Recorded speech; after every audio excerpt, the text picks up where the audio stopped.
인사하다가 오늘 참 아름다우십니다. 이렇게 인사를 하면 이렇게 대답하는 분이 있어요. 보는 눈이 아름답네요.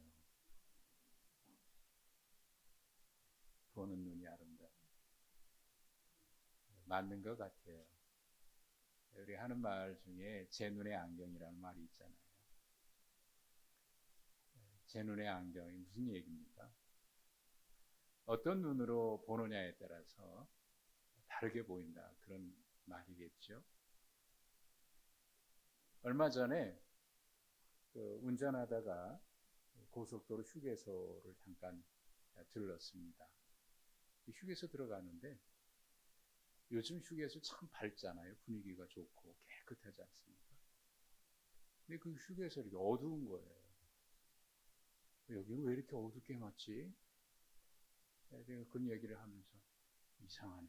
요즘 이렇게 어둡게 하는 데가 어디 있어? 그랬더니 옆에 계신 분이 목사님 선글라스 끼고 계시잖아요. 그러면 어두운 게 아니고 제 눈에 어두운 안경을 써서 어둡게 보이는 겁니다. 제 눈의 안경이라는 말이 어떤 안경을 끼느냐에 따라서 빨간 안경 끼면 세상이 빨갛게 보이고 또 검정 안경을 끼면 세상이 어둡게 보이고, 사실은 이 말은 눈에 대한 이야기인 것 같지만 눈 이야기가 아니고 사실은 마음의 이야기입니다. 그래서 우리 그런 말이 있죠. 눈은 마음의 창이다. 혹은 영혼의 창이다. 마음이 어떠냐에 따라서 다르게 보이는 거예요. 내 마음이 밝으면 세상이 밝게 보이고 어두우면 어둡게 보이고, 누군가가 밉게 보이면 하는 짓이 다 미워요. 아무리 좋은 일을 해도 다 밉게 보이고, 이쁘면 미운 짓을 해도 이쁘게 보이는 겁니다. 그렇죠? 여러분 다 이쁘게 보이십니까? 여러분이 마음이 다 이쁘게 봐서 그런 거예요. 미우게 보이면, 밉게 보이면, 저 사람에 대한 미운 감정이 있으면 잘해도 밉게 보여요. 태어난 지 2돌도 되기 전에 큰 병을 앓아서 눈 시각도 잃고 듣지도 못하고 그렇게 자란 한 여인 이야기가 여러분 아시죠? 그런 장애를 가지고 있으면서도 잘 자라나서 대학을 졸업하고 자기처럼 어려움을 당하고 있는 장애인이나 사회적 약자들을 위해서 많은 일들을 하고 좋은 영향을 끼친 헬렌 켈러라는 분입니다. 그분이 어느 날 친구들이 산책을 몇 시간 동안 다녀오고 찾아왔는데, 그래서 궁금해서 물었답니다. 무엇을 보고 무엇을 느끼고 왔는지 좀 나한테 이야기 좀 해달라고 그랬더니 그 중에 하나가 별거 없어 그러더래요. 그래서 그 이야기 듣고 곰곰이 생각했답니다. 그냥 하는 얘기인지는 잘 모르겠습니다만은 왜 그렇게 몇 시간 동안 다니면서 왜 별거 없다고 얘기할까? 본 게 왜 없다고 얘기할까? 곰곰이 생각한 끝에 그가 이런 깨달음을 얻었답니다. 눈으로 볼 수 있다는 것이 오히려 많은 것을 보지 못하게 한다. 그런 이야기를 했답니다. 그리고 그녀는 사람들이 단 며칠이라도 세상을 볼 수 없고 들을 수 없게 된다면 비로소 그들에게 내가 볼 수 있고 들을 수 있다는 게 얼마나 큰 축복인지를 비로소 알게 될 것이다. 예수님도 그런 말씀을 하셨어요. 바리새인들에게 너희가 본다고 하니까 보지 못하는구나. 너희는 소경이로다. 그런 얘기를 하셨습니다. 사실 우리가 볼 수 있다고 생각하니까 정말 보는 것 같지만 늘 보는 것 중에서 정말 봐야 될 것을 못 보고 가는 경우가 많습니다. 그러고 보면 눈으로 보는 것 같은데 사실 눈으로 보는 게 아니라 마음으로 보는 것 같습니다. 마음이 어떠냐에 따라서 보이기도 하고 보이지 않기도 합니다. 사람들이 어떤 가치관과 어떤 생각을 가지고 살아가느냐에 따라서 다르게 보입니다. 오늘 우리가 함께 읽으셨던 말씀에서 우리는 그것을 볼 수 있습니다. 오늘 시편 36편에는 두 가지 서로 다른 것을 보는 이야기입니다. 1절부터 4절의 말씀을 보면은 세상이 어두워요. 온통 죄악이 가득합니다. 그가 살아가는 삶의 가치관이 어떤가에 따라서 그의 태도가 다른 것을 얘기해 주는데 1절부터 4절은 의도적으로 악을 택한 사람들에 대한 이야기입니다. 1절부터 4절의 말씀을 제가 세번역 성경으로 읽어드릴 테니까 잘 들어보십시오. 악인의 마음 깊은 곳에는 죄의 속삭임만 있어 그의 눈에는 하나님을 두려워하는 기색이 없습니다. 그의 눈빛은 지나치게 의기양양하고 제 잘못을 찾아서 버릴 생각은 전혀 없습니다. 그의 입에서 나오는 말이란 사기와 속임수뿐이니 슬기를 짜내어서 좋은 일을 하기는 이미 틀렸습니다. 잠자리에 들어서도 남 속일 궁리나 하고 스스로 좋지 않은 길에 버티고 서서 한사코 악을 버리려고 하지 않습니다. 자, 여기 1절은 의도적으로 악을 택한 사람들이 어떤 믿음을 가지고 사는지 그들의 믿음을 이야기하고 있습니다. 하나님을 인정하지 않습니다. 그들은 하나님이 없다고 생각합니다. 그러니 그의 마음 속에는 죄가 도사리고 있습니다. 그런 믿음으로 살아가는 삶의 태도는 2절에 나타나 있습니다. 2절에 미워함을 받지도 않는다라고 했는데 이 말은 죄를 지어도 벌을 받지 않는다 그런 이야기입니다. 자기가 죄를 짓고도 죄를 벌을 받기는 무슨 벌을 받아? 심판이 어디 있고 하나님이 어디 있는데 하나님이 없는데 무슨 심판이 있고 벌을 받냐? 심판 없어. 그냥 하는 얘기. 천국이 있긴 어디 있고 지옥이 있긴 어디 있어. 그냥 하는 이야기지. 천국 지가 가봤어? 지옥 가봤어? 그냥 하는 이야기야. 그렇게 생각하니까 심판에 대한 두려움도 없습니다. 죄를 짓고도 죄책감이란 전혀 없습니다. 오히려 그렇게 못하는 게 겁쟁이지. 죄를 짓고도 당당합니다. 두려움이 없습니다. 오히려 그걸 의기양양하게 자랑합니다. 그게 용기라고 생각을 합니다. 그게 그들의 삶의 태도입니다. 그들이 그런 삶을 살아가는 사람들의 나오는 말이나 행동도 알 수 있습니다. 그게 3절입니다. 그의 입에서 나오는 말은 죄악과 속임이고 또 선을 행하려는 것은 전혀 없습니다. 또 그들의 궁극적인 관심은 4절에 나와 있고 그들이 어떤 계획과 꾀를 가지고 있는지도 4절에 나타납니다. 잠자리에 들어서까지도 죄악을 꿈꿉니다. 또 스스로 악한 길에 서고 악을 거절할 생각이 전혀 없습니다. 이게 악한 자들의 모습입니다. 자, 반면에 또 다른 가치관, 또 다른 믿음으로 살아가는 사람들의 이야기는 5절 이하에 기록되어 있습니다. 경건하게 살려고 하는 사람들의 모습입니다. 여호와여 주의 인자하심이 하늘에 있습니다. 온 하늘에는 하나님의 인자하심으로 가득합니다. 또 공중에는 주님의 진실하심으로 가득합니다. 주님의 의는 거대한 산들과 같고 또 주님의 심판은 큰 바다처럼 넓고 깊습니다. 또 주님의 사랑이 얼마나 큰지 사람이나 짐승이나 다 구원할 정도로 하나님은 모든 만물, 모든 피조물을 차별 없이 사랑하시고 또 구하십니다. 하나님이여 주의 인자하심이 어찌 그렇게 보배로우십니까? 사람들이 다 주님의 날개 아래 피합니다. 그리고 그 주님의 날개 아래서 주님의 품 안에서 살찐 것으로 풍족하게 먹습니다. 그리고 주님의 품 안에서 주님의 복락의 강물이 끝이 없어서 그 안에서 먹고 마시고 누립니다. 5절부터 8절까지 말씀을 제가 좀 쉽게 번역을 제 나름대로 해석을 해본 겁니다. 이렇게 다룰 수 있습니까? 1절부터 4절까지 내용과 5절 이하의 내용은 다른 사람이 하는 이야기처럼 들립니다. 아니면 전혀 다른 세상을 사는 사람들이 이야기하는 것처럼 들립니다. 그런데 이 시편은 다른 세상을 사는 사람이 하는 이야기가 아니고 같은 사람이 같은 세상을 보고 하는 이야기입니다. 이 시편의 제목에 의해서 알 수 있듯이 이건 다윗의 시지요. 다윗이 다른 세상, 다른 환경에서 어려움을 당할 때, 야, 세상은 살기 못돼.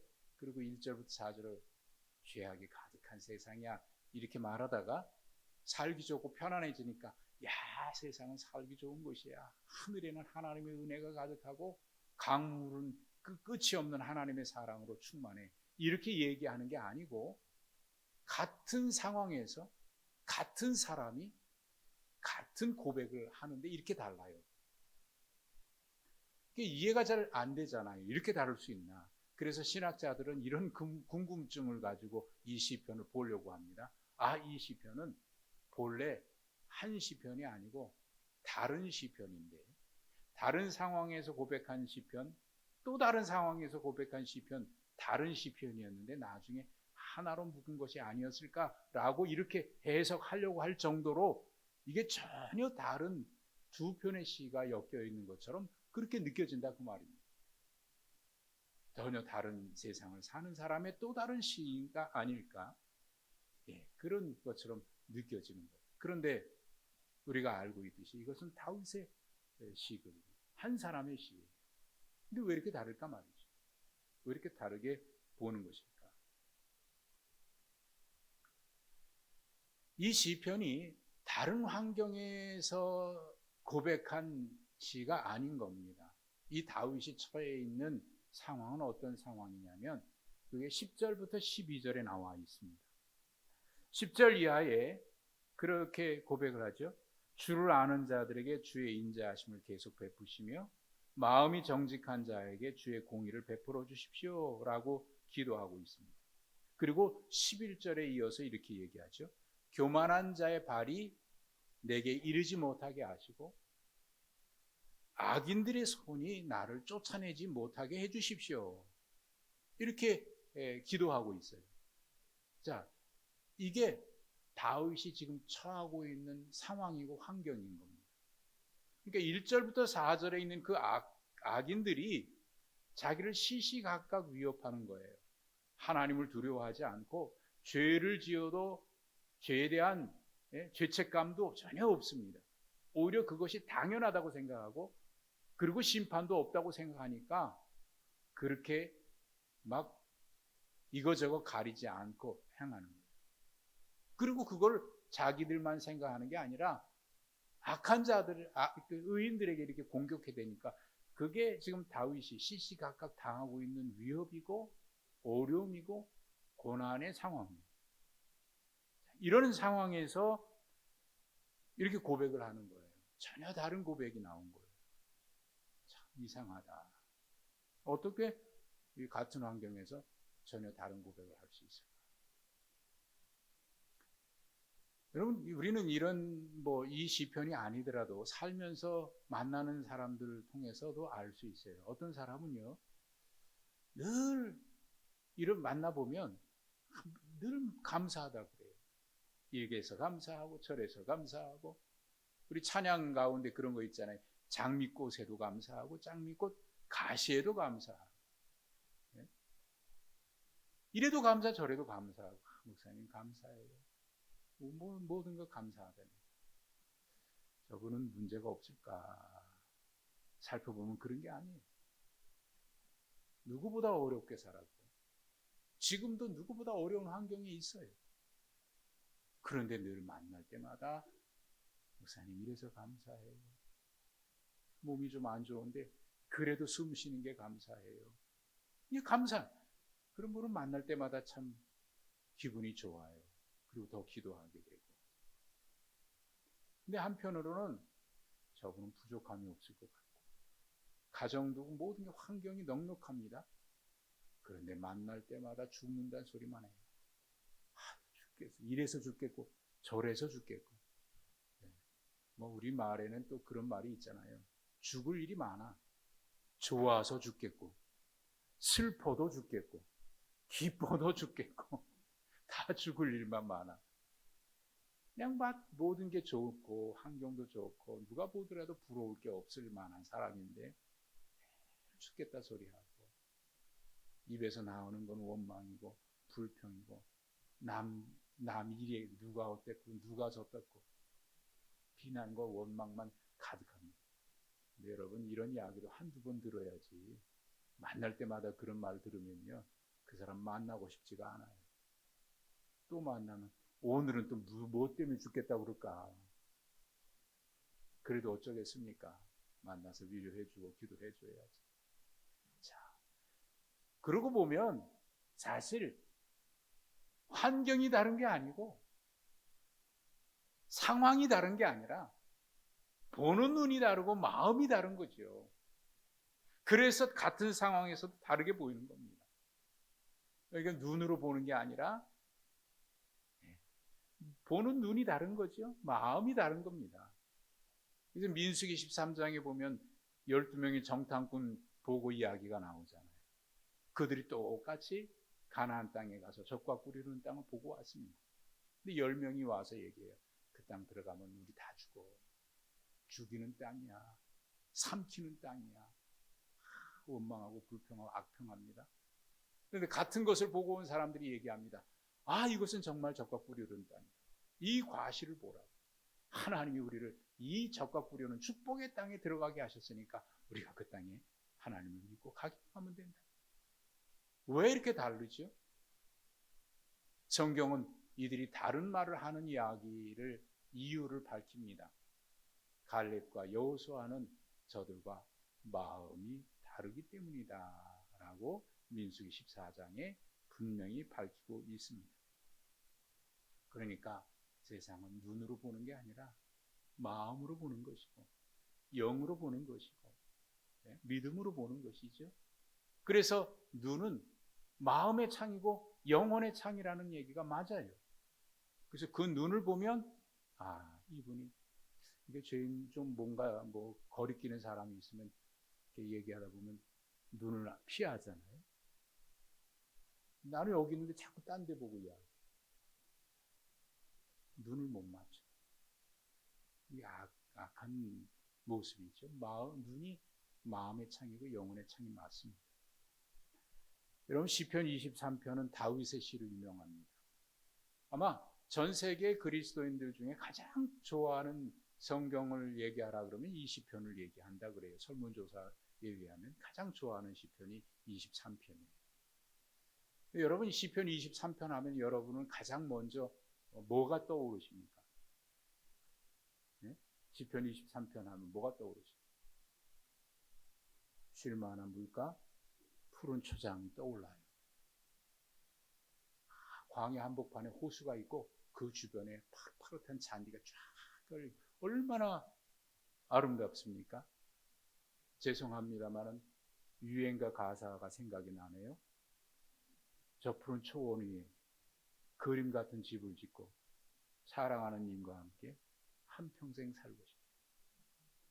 이 노래 아시는 분은 그래도 좀 인생을 사신 분이고 그런 노래가 있었나 그러면 이제 젊은 분이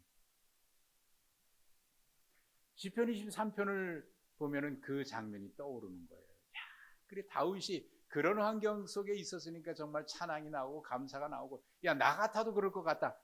예, 그럴 것 같습니다. 그런데 이 시편 23편에 다윗이 이 고백을 할 때는요. 그런 물가 푸른 초장에 있어서 앉아서 그런 찬양을 한 게 아니고 사망의 음침한 골짜기를 다닐지라도 시편에 나오지요. 그게 현재 상황이에요. 그게 현재형으로 되어 있습니다. 그러니까 다윗이 지금 처하고 있는 상황은 푸른 초장 쉴만한 물가에서 야 정말 하나님이 나를 이렇게 인도해 주시니까 감사하다 그러게 아니고 얼마나 힘들면 사망의 골짜기라고 얘기할 정도니까요. 그곳에서 시시각각 다가오는 것은 죽음의 위협이고 어둠의 그림자가 가득합니다. 그곳에 피하고 있으면서 이런 것을 보고 있는 거예요. 그러고 보면 그가 그런 사망의 골짜기에서 푸른 초장 쉴 만한 물가를 바라보고 있는 것은 그의 눈이 본 것이 아니라 그의 믿음으로 본 것이죠. 어떤 믿음으로? 1절에 나옵니다. 여호와가 나의 목자시니 내가 부족함이 없다. 그 부족함이 없는 것으로 인도하시는 하나님의 푸른 초장 쉴 만한 물가를 그는 거기서 바라보고 있는 겁니다. 사망의 골짜기에서 그것을 바라보고 있는, 눈으로 보는 거예요. 마음으로 보는 것이고, 믿음으로 보는 것이고, 영혼으로 보는 것이죠. 하박국 선지자의 고백이 있습니다. 복음성가 찬양 가사이기도 하죠. 무화과 잎이 마르고 포도 열매가 없고 감람나무 열매가 없어도 난 여호와로 인하여 기뻐하고 여호와로 인하여 즐거워하리로다. 여러분 그 찬양 아시잖아요. 거기에 감람나무 잎이 마르고 무화과 나무 잎이 마르고 포도 열매가 없고, 이거는요 계절마다 다른 계절에 열리는 열매거든요. 무화과, 포도, 감람나무, 이게 다 각각 다른 계절에 열려요. 그런데 그게 열매가 없다 얘기는 무슨 얘기입니까? 1년 사시사철 열매가 없다, 1년 사시사철 농사 망했다, 그 말입니다.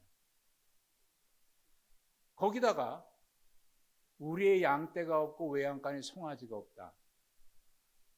이거는 그래도 좀 계절 덜 영향을 받는 거 아닙니까? 그런데 그것마저도 없다는 거예요. 그러면 아무것도 없다는 얘기입니다. 그런데 거기서 이 찬양을 해요. 찬양의 이유는 여호와로 인하여 기뻐하고 즐거워하리로다. 여러분, 눈으로 보는 게 아닙니다. 환경이 다른 게 아닙니다. 보는 눈이 다른 거고, 보는 마음이 다른 거고, 영이 다른 거고, 믿음이 다른 겁니다. 오늘 이 다윗이 악인들이 판치는 그 세상, 자기들만 그런 게 아니라 의인들을 향해서 공격해대고 지금 그런 위협 속에 갇혀 있습니다. 그래서 그곳에서 하나님을 향해서 하나님, 저들의 발, 저들의 손에서 나를 벗어나게 해달라고 기도하고 있습니다. 그런데 그 기도하는 그 상황에서 다윗이 이렇게 하늘에는 하나님의 은혜, 바다에는 하나님의 사랑, 이렇게 고백하고 찬양할 수 있었던 이유가 있습니다. 다른 환경이 아니고 다른 상황에서 얘기한 게 아닙니다. 그렇게 고백할 수 있는 이유는 9절에 있습니다. 진실로 생명의 원천이 주께 있습니다. 그리고 주의 빛 안에서 우리가 빛을 봅니다. 그는 은혜의 빛 속에서, 생명의 근원이신 주님의 은혜의 빛 속에서 세상을 보니까 온통 세상은 하나님의 은혜로 가득합니다. 은혜의 빛 속에서 세상을 보니까 세상은 온통 하나님의 사랑으로 가득합니다. 비록 세상에는 죄악이 가득하고 악한 자들이 판을 치는 것 같아도 주님의 은혜의 빛 속에 있고 주님의 날개 그늘 아래 있으니까 그 안에서 보니까 세상이 온통 하나님의 은혜고 하나님의 축복이고 하나님의 사랑이고, 거기에 복락의 강물이라 그랬는데요, 그 복락의 강물 8절에 나오는 이 주의 복락의 강물은 에덴 동산에서 흐르는 네 강이 있죠. 그 강을 상징하는 겁니다. 그 강이 끊임없이 흐르는 것처럼 하나님의 복락이 끝이 없이 흐르는 그 복을 누린다는 겁니다. 환경이 다릅니까? 처한 상황이 다른 겁니까? 아니요, 똑같아요. 그런데 그 상황에서 그는 주님의 빛 안에, 생명의 빛 안에, 은혜의 빛 안에, 창조의 빛 속에서, 부활의 빛 속에서 보니까 세상이 하나님의 은혜로 가득합니다. 죄악이 승리하는 것 같아도 하나님의 다스림이 있다. 거기서 빛을 찬양하는 겁니다. 여러분, 우리는 믿음의 눈으로 세상을 보는 겁니다. 믿는다고 하는 것은요, 우리가 하나님을 믿는다는 얘기는요, 하나님의 눈으로 세상을 보는 눈이 열려지는 걸 얘기해요. 그래서 우리 기도 그런 얘기 하죠. 하나님, 믿음의 눈을 뜨게 해주십시오. 그렇게 기도를 해요. 하나님 마음을 열게 해주십시오. 그렇게 기도를 해요. 뭘 얘기하는 거예요? 우리는 하나님의 은혜의 빛 속에, 창조의 빛 속에, 예수 그리스도의 부활의 빛 속에서 살아가는 사람들입니다. 온 세상을 창조하신 하나님께서 온 세상을 다스립니다. 악인들이 판치고 악인들이 세상을 좌지우지하는 게 아니고, 세상의 권력자들이 세상을 좌지우지하는 게 아니라, 비록 우리 눈에는 그렇게 보일지 모르지만 창조하신 하나님이 만물을 새롭게 하실 것이고, 또 모든 만물을 창조하신 그 하나님이 또한 다스리고 통치하시고 심판하실 것을 믿기 때문에 창조의 빛 속에서 세상을 보는 거고, 절망이 가득한 것 같아도 부활의 소망 속에서, 부활의 희망 속에서 세상을 바라보니까 하나님, 우리에게 부활의 빛이 있습니다. 부활의 능력으로 세상을 바라보니까 어둠이 이기고 죄악이 이기고 사망이 이기는 것 같아도 바울처럼 고백합니다. 사망아, 네가 이기는 것이 어디 있느냐? 부활의 빛 속에 살아가고 있기 때문에 가능한 거 아닙니까? 그게 부활의 능력입니다. 그렇기 때문에 그가 그렇다고 해서 어려움이 없는 게 아니고 10절, 11절에 기도하고 있는 것처럼 그는 그런 어려움 속에 있거든요. 그래도 그의 삶이 염세적이거나 부정적이거나 패배적이지 아니하고, 하나님, 주님을 아는 자들에게 인자하심을 계속 베풀어 주십시오. 마음이 정직한 자에게 주님의 공의를 베풀어 주십시오. 마음 교만한 자들의 발이 내게 이르지 못하게 해주시고 악인들이 나를 쫓아내지 못하게 해주십시오. 그리고 마지막 그는 12절에서 믿음으로 이렇게 선언합니다. 악을 일삼는 자들은 넘어져서 다시는 일어나지 못한다. 아멘. 하나님께서 우리는 그 하나님의 은혜 빛 속에서 살아가도록 주의 날개 그런 아래 보호해 주시고 계시는 줄로 믿습니다. 그래서 우리도 이 시인처럼 그렇게 고백합니다. 매달 제가 추천 도서를 주보에 3권씩 이제 기록해 드리는데, 2달 전에 10월 달 추천 도서라고 생각이 되는데, 인문학을 하나님께라고 하는 책이 있어요. 1권, 2권, 3권으로 되어 있는데 그 책을 우리 교인들이 굉장히 좋아하는 것 같아요. 누가 읽고 반납하면 즉시로 또 누가 빌려가십니다. 3권에 이런 내용이 있어요. 나무를 분석하고 떨어지는 사과를 보고 만유 인력의 법칙을 발견하는 사람을 과학자라고 한다. 나무를 보고 시를 쓰고 노래하는 사람을 시인이라고 한다. 나무를 보고 나무를 존재케 한 나무를 만든 자를 찬양하는 사람을 신앙인이라고 한다. 과학자들은 우리의 삶을 편안하게 해준다. 시인들은 우리가 인간임을 느끼게 해준다. 신앙인은 존재의 근원을 제시해주며 가짜 신세계를 벗어나 생명의 삶으로 인도해 준다. 보는 게 다 다른 거예요. 무엇으로 보는 겁니까? 마음으로 보는 것이고, 영으로 보는 것이고, 믿음의 눈으로 보는 것이고. 우리는 하늘의 시인입니다. 신앙인은 하늘의 시인이에요. 하늘의 시인인 우리는 창조와 부활의 빛으로 가득한 하나님의 그 빛 속에서, 비록 우리가 삶에 살아가는 현장에는 어둠이 있을지 모르지만 그 어둠 속에서 빛을 보고, 사망의 골짜기에서 푸른 초장 쉴만한 물가를 보고, 절망 가운데서도 부활의 소망을 보고 하나님을 찬양하는 사람들이 바로 하늘의 시인인 신앙인 우리, 바로 우리가 그런 사람인 것을 우리는 확신합니다. 대림절은 빛으로 오시는 주님을 기다리며 4주 동안 4개의 촛불을 밝힙니다. 오늘 2개의 촛불을 밝혔습니다. 평화의 빛으로 오신 주님을 맞이하기 위해서 우리의 회개의 빛으로 우리의 마음을 밝히는 그런 의미입니다. 그래서 대림절 절기를 우리는 빛의 절기라고 얘기합니다. 우리는 죄와 어둠으로 가득한 우리의 마음에 하나님의 은혜의 빛으로 밝혀야 합니다.